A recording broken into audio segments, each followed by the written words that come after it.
Hello, everybody. Today is October 6th, and it's the longest decade so far in 2020. Today we're doing government and robot. It's like March 219th. What are you talking about? I don't even know. It's still going to be 2021 before we know it. And this episode is brought to you by Linode. Once again, we've got all kinds of really amazing stuff for Linode. There's a link below. But we're going to start Devember a little early. We've been doing Devember like every year for like 5 or 6 years. If you're a developer and you want to do like your pet project, we always try to do it in a month because, everybody goes home for Thanksgiving or Christmas. But like even the school semesters are weird. So Linode's going to help us out. You can sign up and get free credit now.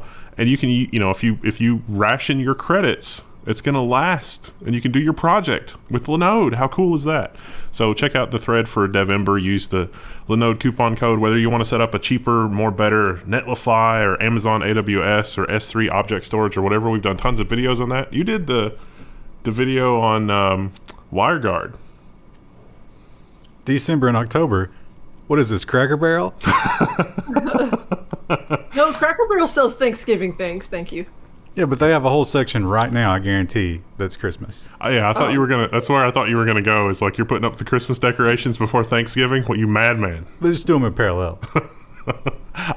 We might not be here in December. Let's just go ahead and have some fun.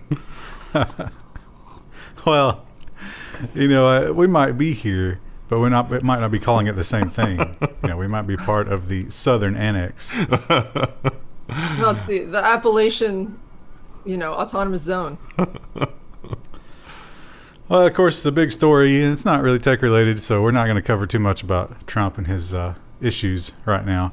But one thing that he does continue to have issues with is big tech. And you're like, oh, you know what? Yeah, he should have issues with that. I mean, they're out of control. They're monopolies. They're spying on us. No, those aren't the things that he's having trouble with. The things that he's having trouble with is what people are allowed to say about him online. And he continues his attack. Politico. This is reported by Politico. Keep that in mind. White House is urging Republicans launch an anti-tech blitz ahead of the election. Trump and his allies in the Senate are dialing up their offensive against Silicon Valley's liability protections. This is the Section 230. They're saying, if you do any moderation at all, that runs you afoul of Section 230. And that's not what that was meant to do. So Trump said, go get them. And ladies and gentlemen, U.S. Senate subpoenas the heads of Google, Facebook, and Twitter. What are you doing? What are you doing? How do you know it's misinformation? What's going on ahead of the election? How are you handling this? If you give, this feels very, was it Richelieu? It's like, I will, give me, 7 lines written by the most honest of men, and in them I will find something for which he will hang. These men are not honest. It's not going to take 7 lines.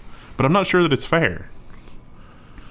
And perhaps the biggest target, maybe because they have the most money among that group of evil tech companies, is of course Google. Everybody is gunning for Google. Why should the government be any different?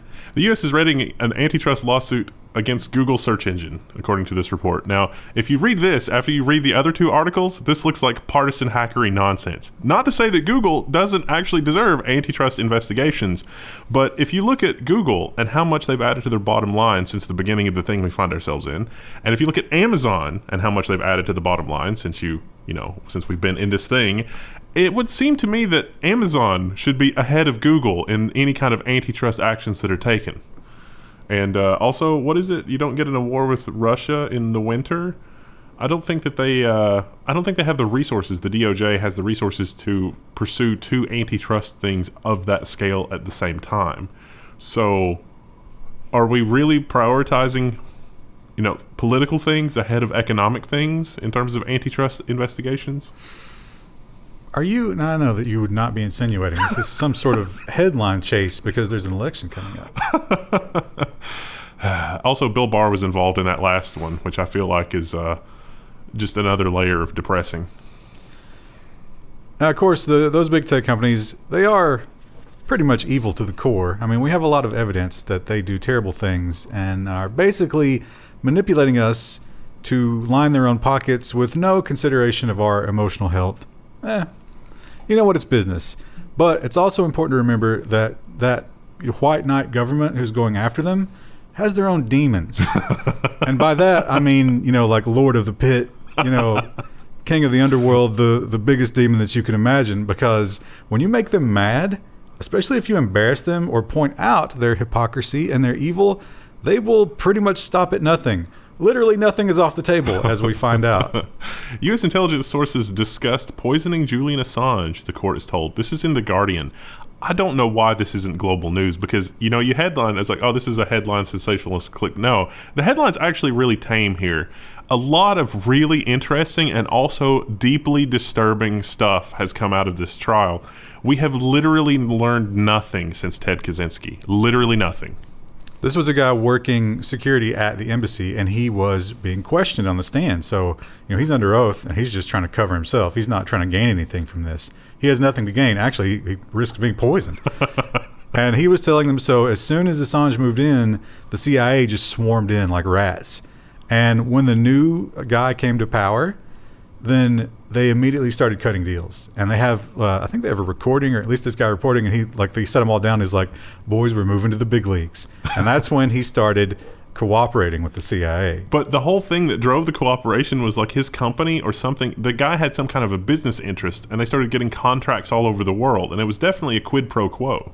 Yeah, that's what he was talking about. They were in the big leagues. Yeah. Because now they had the big contract. So they discussed not just poisoning him, they installed spy cams in the bathroom where he met with his lawyer because he was afraid of the conference room. They upgraded the spy cams from video only to video and audio, which is just like, okay, I guess there were spy cams there all along. Yeah. And they talked about, they're like, well, we could just leave the door open. And I think the CIA discussed is like, could we somehow make that work in court? And I don't think they could. No. They also put stickers on the window to try to use the laser surveillance thing, but it turned they heard in court that Assange took countermeasures against that type of spying. But I mean, he's in an embassy. It's a neutral. Like, come on. I want to It's see, not neutral. and we'll never see it, but I want to see a breakdown of the cost to the taxpayer for all of this nonsense. Yes. For one man. Well, don't forget the whole reason that he went into the Ecuadorian thing was because of the rape allegations. And so, you know, you read that when that was first breaking, it's like, I don't know, he does seem kind of skeezy.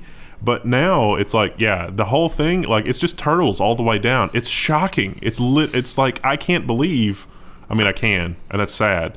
But, you know, we haven't grown up at all. Like, since the whole Chiquita thing and Dole and the South American thing and Iran-Contra, we have learned nothing. And that's just our history. I mean, this started way back, you know. So, by our, I mean U.S. So you might be thinking, well, yeah, the world is collapsing, and if the thing gets Trump, who knows what that looks like? You know, does Pence just lock us all down in martial law? President Pelosi. I'd also like to point out that we're recording this on a Sunday, so if something happens between now and when this releases, like, know that we didn't know ahead of time. We're not even going to talk about it. Yeah. But the point is, there's darkness on the horizon, and you might be thinking to yourself, all right, it's time to diversify my portfolio into something a little less dependent on, the American experience. Maybe you're thinking about getting into some cryptocurrency. Well, there's bad news if you're thinking about that. The IRS has set a trap for cryptocurrency tax cheats. So even if you bought a sandwich with cryptocurrency, you're going to have to declare that on your forms. Also, it's a capital gains tax when you move your crypto holdings in one crypto and out of another. Or spend it. Or buy a sandwich. Spend it is also, which is ridiculous. And I don't think it has the $200 floor like everything else does. It doesn't. So, literally, the IRS said that you have to declare it unless Congress changes it, and there is a motion to have Congress change it. But as of right now, if you buy a sandwich, you have to declare that. And they've changed the form and put it literally at the top of the form before your name. So if you go to court and be like, well, listen, it's cryptocurrency is new, I didn't know, they're going to point to the form, and you're going to go down. This is what they're concerned about. Exactly. Yeah. This is like, of all the problems with our tax code, this is what they're concerned about. The other problem with cryptocurrency is, where do you safely buy and sell it? I've had pretty good experience with Coinbase. They definitely take their security very seriously. They definitely report directly to the IRS. Yeah. as well. All your transactions go straight to the IRS, so you're not going to get away with anything there. But maybe you'll be safe from the exchange being run by some shady characters. Owners of BitMEX, a leading Bitcoin exchange, faced criminal charges. It was just straight up fraud. Like, you read the article, and it was just like, hey, we've got enough money now. Let's just commit straight up fraud.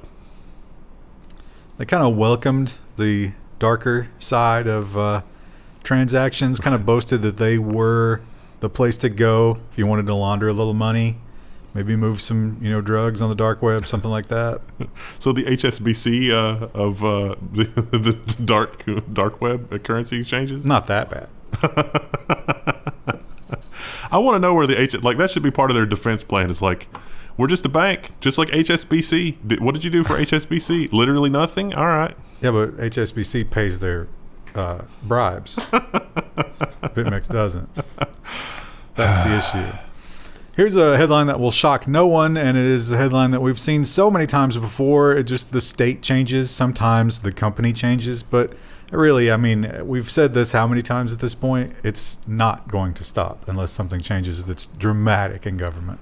Ars Technica has the article about AT&T taking $283 million in grants, loan subsidies, tax breaks, etc. But they didn't deploy the required broadband, Mississippi says. Mississippi asked the FCC to investigate AT&T for a pattern of submitting false data. So they literally here's the map, here's the addresses, we got them. And they did just a couple of double checks. No one had it. Yeah. They had nothing. I can get AT&T here. Let me call up AT&T and try to get AT&T. And then AT&T was like, no. It wasn't they had bad service. Can't confirm.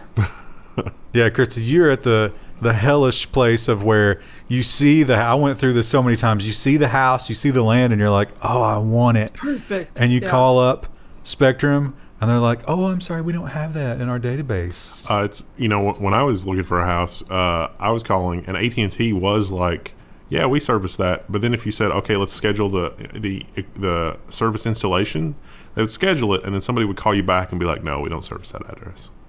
And you just made a down payment. Not made it that far yet. Mostly just disappointed over and over again by the lack of internet in this area. Yeah, that's how it goes.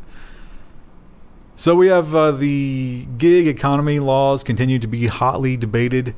And kind of back and forth, there have been some last minute appeals and some rulings and stuff. Some of these companies said we're going to pull out. It seems like the workers got a bit of a concession in Seattle. Seattle approves minimum wage for Uber and Lyft drivers. The ride-hailing services will be required to pay their drivers at least $16.39 an hour under the new law. Now, they didn't make it clear in this article. Do you think the meter has to be running for that hour? I think if you're checked into the app, if you get $0 and then you get paid $30 for 1 hour to do a ride, that evens out to 16 whatever, and then they'll be like, okay, that's fine. But can't you refuse rides? Mm-hmm. What if you refuse rides? Are you still on their dime? There's probably rule exceptions for that. They'll probably have to build some stuff into the software for that. Yeah, it's going to be tricky. Uber's very upset by this because they don't want to pay their workers You at all. If they could just not pay the workers at all, that's what they would do. But you check in, pop your phone in your lead-lined pouch, and just kick back. I didn't get any alerts. Hey, look, check the records.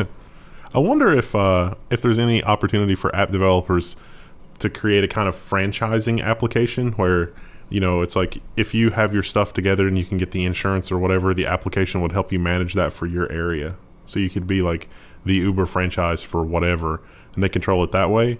But then that person is actually hiring the drivers and managing and doing all that. Yeah, but as soon as I have all that together and I understand it, and I've, year 2, I now know how everything works, I'm going to delete your app. Oh, yeah, that's true. Well, you'd have to build your own app. yeah, No, my franchise would already be established. But you wouldn't have your own app. yeah, people. So in a similar vein, people who do real estate, they always want to be able to pay rent and stuff like that online, but they don't want to have to build anything themselves. So they always pay a third-party app thing to do that. Yeah, we played that game early on. Yeah. Uh, Oh, hi, Rue. interesting, folks. You got a cameo for us? Let's see. She came up briefly. I don't know if they saw her or not. Oh, as I push the desk. Ruru, come here. Come here. If you're going to be up here, come here. Oh, there she goes. Hi. Such poise and grace. So smart. Oh, she had to yawn. Perfect. That's a perfect end to the Rue segment. So, it's kind of, we read the stories about the going after the big tech, right? Trump calls his dogs and they attack. But it's not quite just that, because everybody, like I said, is going after big tech. And across the pond, it's no different. Big tech faces ban from favoring own services under EU rules. Now, there wasn't a lot of new information here, which was surprising. I expected to read about the recent auction from Google for like search placement. So to try to comply with the EU rules, Google recently allowed an auction to take place for like search services, and that actually had the effect of excluding DuckDuckGo from those services.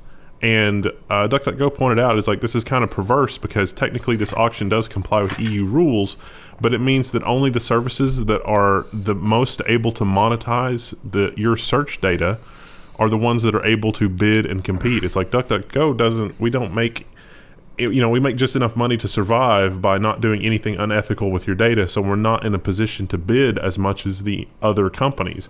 And effectively, in complying with the new EU rules, we've been excluded. It's not what it was about. It was about installing software by default and using your search engine by default. They don't like that. And Google, I think, can just do the bare minimum and get away from that. Well, that's what they did. That's what I'm talking about. It's like Google did this bidding thing for the default search for wherever, but it wasn't effective. It didn't actually solve the problem it was intended to solve. Oh, wait. So government made decisions that didn't help at all? What? When would that ever happen? In London, I should have put these two stories together. Uber also had an issue, and they had such an issue that London was like, you're done. Just wrap it up. You are so anti-worker that we want you out. And they appealed. Good news for them.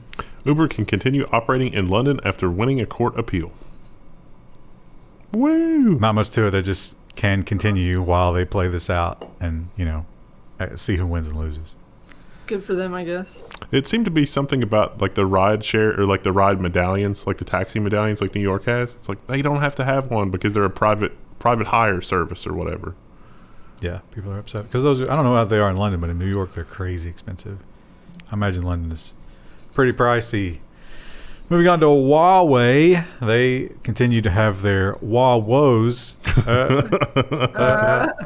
And this time not in the U.S. Now, if you remember, in the U.K., Trump was like, you must stand with us. Kick them out. And the UK was like, you know what? We're going to just kind of audit it. We're going to see where it goes. See if it's really that bad.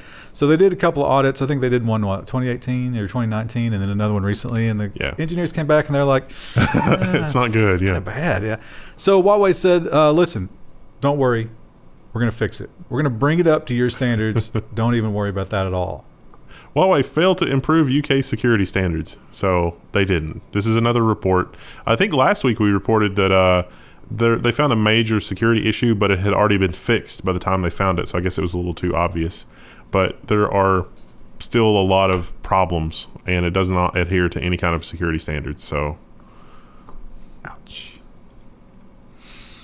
They are kind of desperate at this point because, they're getting kicked out of more and more places, and I think we were guilty of this. In the beginning, we reported on this. Is this just Trump tantruming? Because, of course, our tech agencies work with the NSA and stuff like that. Can it really be this bad? Don't forget elliptic curve encryption. But it's starting to look like, maybe they do have some actual issues with their security. And they're saying, please, we'll do anything. Huawei to reveal inner workings to show that they are no security threat, according to Reuters. Now, this is over in Italy. So Italy was looking at deploying Huawei 5G, and so Huawei is just saying, look, we'll let you see behind the curtain. You can see our inner workings. You can see how everything works. You'll see that there's no security issue. And technically, they're right. I mean, on the surface, there isn't anything built with a deliberate backdoor. It's just really stupid. It's like a doorman where you can walk up to the doorman and be like, hey, I'm the administrator of this building. Let me in. And it's like, you're not on the list. It's like, I don't know. That's your problem. And the doorman says, all right, go on in. Yeah, so... we'll see.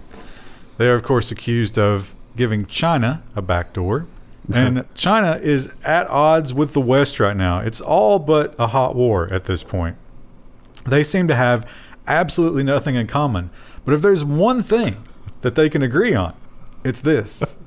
China's preparing an antitrust investigation into Google, according to sources. China's preparing to launch an antitrust investigation. It's just leveraged its dominance of its Android mobile operating system to stifle competition, two people familiar with the matter said. Who brought up this problem? Huawei. They're taking away our operating system, and we have nothing. So this might be a little bit of sour grapes, although they're probably not wrong. And it's interesting to see that, Google is in the crosshairs, but one company that's always been very chummy with China has been Apple. And you might think, well, why does Apple get special treatment? Maybe it's because they do whatever the CCP tells them to do. Apple has removed 2 RSS feed readers from the Chinese App Store. And TechCrunch had reached out to the authors of these things, and one of them, well, they both shared information with TechCrunch about the circumstances of the takedown, but one of them was like, yeah, the CCP said to take it down, so what use would there be to appeal it? It's not going to go back up. It's an RSS reader, and the difference between these RSS readers and other RSS readers that are allowed on the store is literally where the fetching of the RSS takes place. This is how insane the Chinese firewall is. So these RSS apps have a server-side component. When you use them and you set up your RSS feeds, it's maintained in the cloud in the server. And so their server downloads the RSS feed, and then their application server is accessible in China. So effectively, you can bypass the Chinese firewall to get certain RSS readers. Other RSS readers download the RSS feed from the app. So if the Chinese firewall has blocked something, it's blocked. You can't get to it. But the other way you could, because you're effectively connecting to the application and not whatever else. This is like the GitHub problem, where there's things that shouldn't be on, that the CCP doesn't like on GitHub, and then there's stuff on GitHub that they want everybody to have, and you can't block all of GitHub because the block is not that granular. And they're not trying to hide that. They're straight up like, yeah, bypasses the firewall, it's got to go. And Apple says, yes, Okay. sir. Anything else you would like? Could I give you a foot massage? We have an ongoing battle here in the U.S. about facial recognition. And some people think it's terrible. Some people think it's great. Some people think it's racist. So we're definitely not deploying it, especially not on a government level. But in other parts of the world, they have a different idea. Although this is not facial recognition. This So is they facial say. verification. The line between the two is more than a little blurry, but they claim that's enough to do this. Singapore and world first for facial verification. Wait, what? So you do your transaction, and instead of it recognizing your face as the start of the transaction, you do the transaction and it says prove that you are who you say you are by showing me your face. And then it verifies that your face matches the biometric facial data that they already have on file. That's not facial recognition, though. It's facial verification. Because you volunteer your face for this.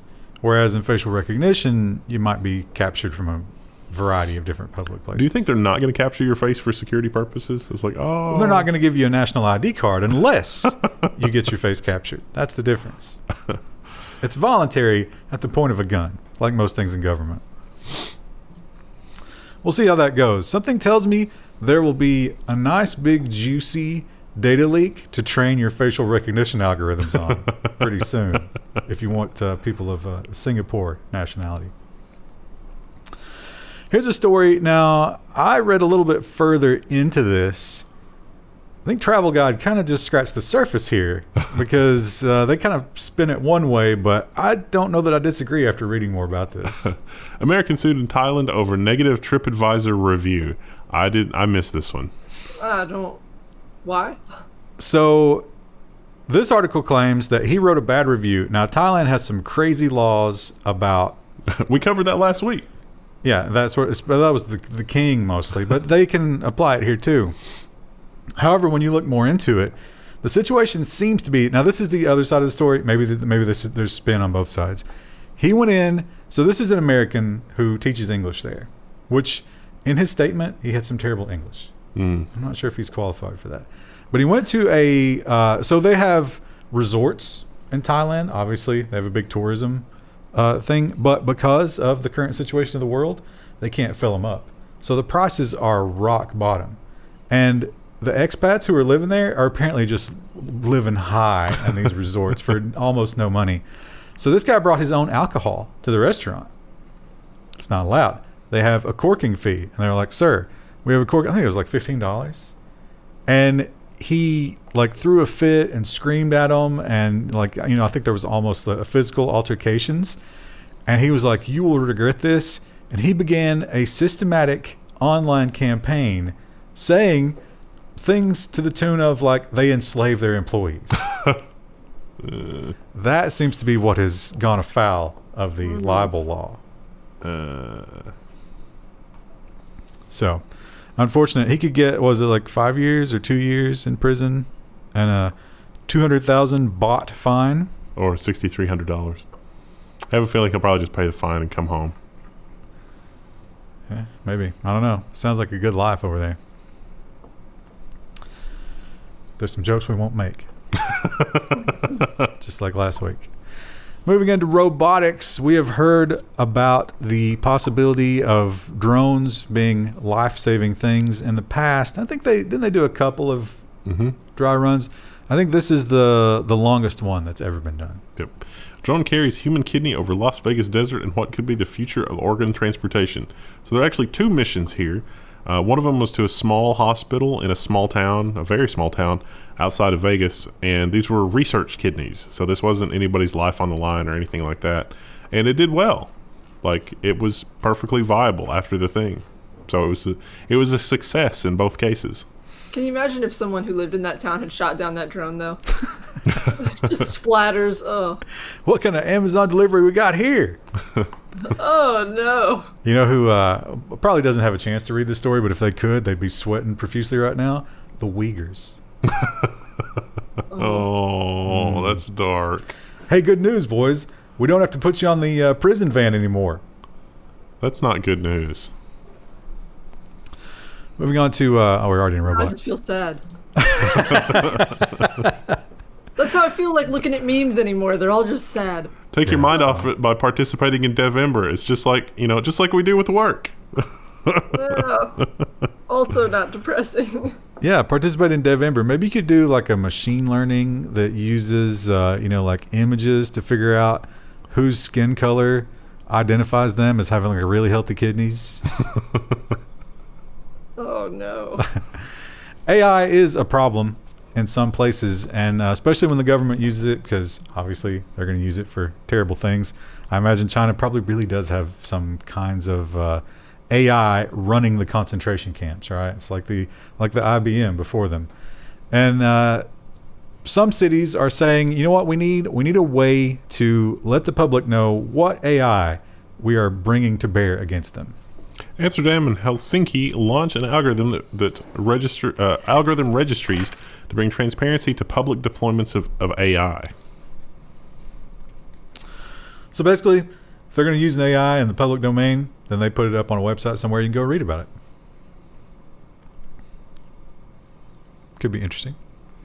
Most people probably won't do that. Read about it or actually put it up there? Read about it.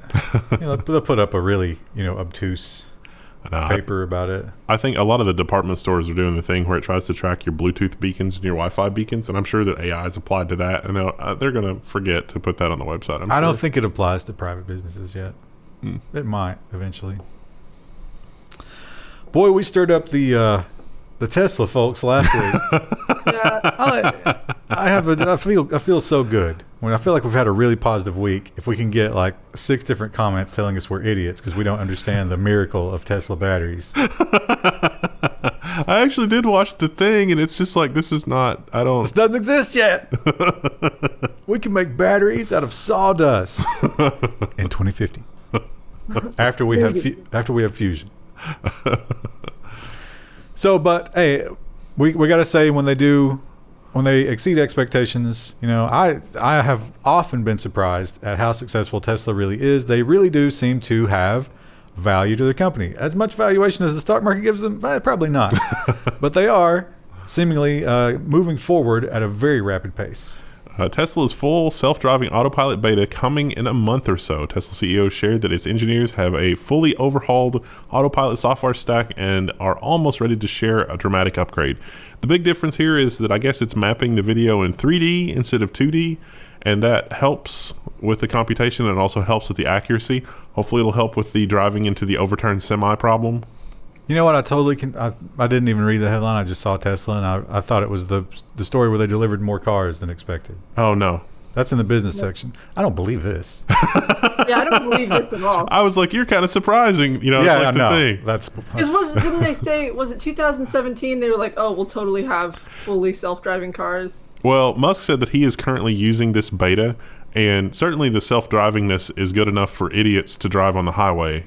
But mostly, you know, there's the odd death here and there. Isn't that the problem? Is that mostly idiots are using it? I don't want to say that Tesla drivers are weighted toward idiots, but they seem to make some really bad decisions about how to use their autopilot. Sure does seem that way, doesn't it? And speaking of idiots, when it comes to city and state governments, there seems to be a lot of kickback, you know, some behind-the-scenes deals, some duffel bags full of money. A little bit of innovative policing. And sometimes they make decisions where you just have to, you read it again and you're like, okay, what, really? How could you possibly explain that? And their explanation of it, there isn't really one. It's just, we're going to keep doing it. Detroit has extended its contract of facial recognition program that doesn't work. The city's own police chief admits the technology misidentifies 96% of the time, and yet the city voted to extend its use. Now, I had to go back and double check. Remember the story that made nationwide news about the guy that was falsely arrested and almost lost his job because, you know, it's just this cascade of failures? It was 95% accurate in that story. They've lost a percentage point. Yeah, and so they point out the whole, darker pigment skin doesn't do well, and Detroit's demographics are uniquely resistant to facial recognition, and yet they persist. Nothing wrong with that, right? Like, just keep letting that happen. Yeah, can't see any issue there. If you are aging, as we are, you have to look into the specter of your body falling apart. Wendell, you were talking about this the other day. You were getting some sort of hand pain. Oh yeah, I've been doing all the manual labor at the house, and it's like, oh wow, like just bending. I can hear the tendons in my hands. That's probably not good. Well, generally, when it comes to your knees and things like that, it's tough for them to see it before it's too late.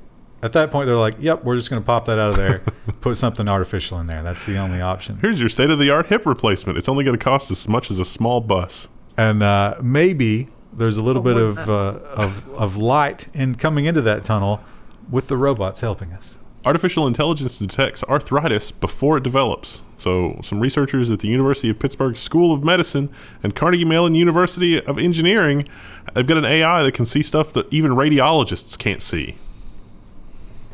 Nice. Amazing. So the idea is if you catch that disintegration is happening, you can take steps to prevent it. Either, have the patient go easier on their joints or take a pill or whatever. I'm sorry, you're going to have to stop slam dancing. No. No. Not like this. You're going to have to do Beat Saber only from a reclined position from now on. Now, Krista, you are traipsing through the woods quite often, right, especially this time of the year. What about your aches and pains? Does that mess you up a little bit?